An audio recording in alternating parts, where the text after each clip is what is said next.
श्री कृष्ण कहते हैं कि व्यक्ति जो चाहे बन सकता है यदि विश्वास के साथ इच्छित वस्तु पर लगातार चिंतन और प्रयत्न करे। दोस्तों, आइए मैं आपको एक कहानी सुनाती हूँ जिससे कि आपको इस विषय को समझने में आसानी होगी। तो चलिए बढ़ते हैं कहानी की ओर। एक शहर में एक परिश्रमी, ईमानदार और सदाचारी लड़का रहता था। माता पिता, भाई बहन, मित्र, रिश्तेदार सब उसे बहुत प्यार करते थे। सबकी सहायता को तत्पर रहने के कारण पड़ोसी से लेकर सहकर्मी तक उसका सम्मान करते थे। सब कुछ अच्छा था, किंतु जीवन में वह जिस सफलता प्राप्ति का सपना देखता था वह उससे कोसों दूर था।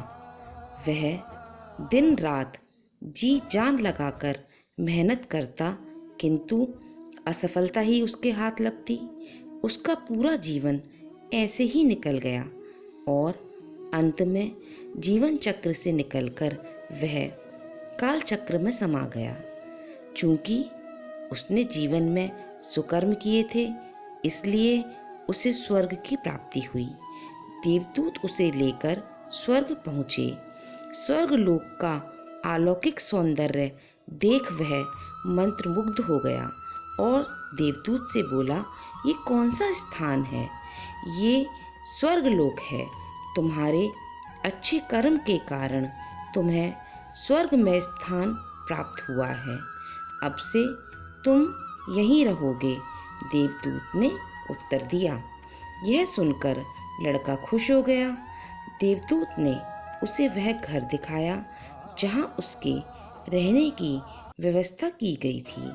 वह एक आलीशान घर था। इतना आलीशान घर उसने अपने जीवन में कभी नहीं देखा था। देवदूत उसे घर के भीतर लेकर गया और एक एक कर सारे कक्ष दिखाने लगा।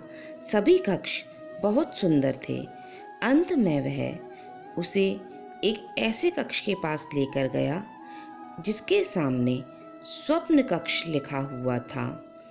जब वे उस कक्ष के अंदर पहुंचे तो लड़का यह देखकर दंग रह गया कि वहाँ बहुत सारी वस्तुओं के छोटे छोटे प्रतिरूप रखे हुए थे।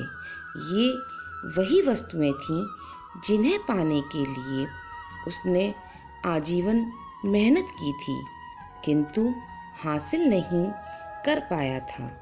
आलीशान घर, कार, उच्चाधिकारी का पद और ऐसी ही बहुत सी चीजें जो उसने सपनों में ही रह गए थे। वह सोचने लगा कि इन चीजों को पाने के सपने मैंने धरती लोक में देखे थे, किंतु वहाँ तो ये मुझे मिले नहीं। अब यहाँ इनके छोटे प्रतिरूप इस तरह क्यों रखे हुए हैं? वह अपनी जिज्ञासा पर नियंत्रण नहीं रख पाया और पूछ बैठा, ये सब यहाँ इस तरह, इसके पीछे क्या कारण है?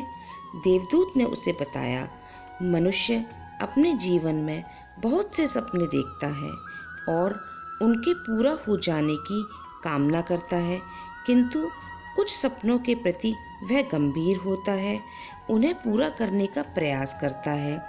ईश्वर और ब्रह्मांड मनुष्य के हर सपने को पूरा करने की तैयारी करते हैं, लेकिन कई बार असफलता प्राप्ति से हताश होकर और कई बार दृढ़ निश्चय की कमी के कारण मनुष्य उस क्षण प्रयास करना छोड़ देता है जब उसके सपने पूरे होने ही वाले होते हैं।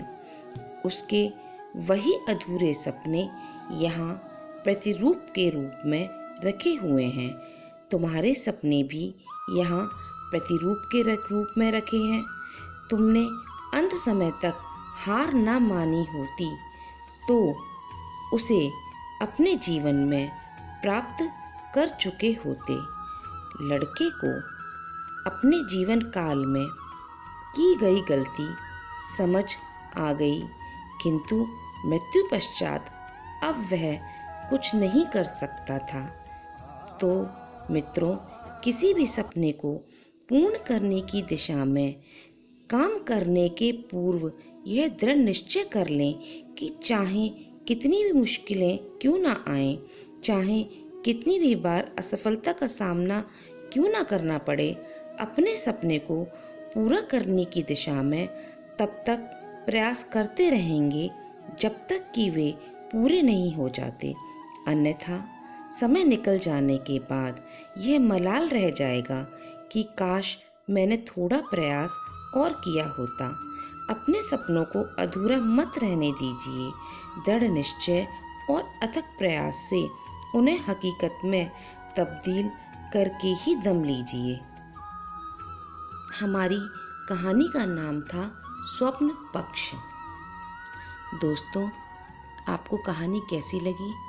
अगर आपको कहानी अच्छी लगी और इस कहानी से आपको थोड़ा सा भी मोटिवेशन मिला हो तो मेरे चैनल आत्मज्ञान को सब्सक्राइब कीजिएगा।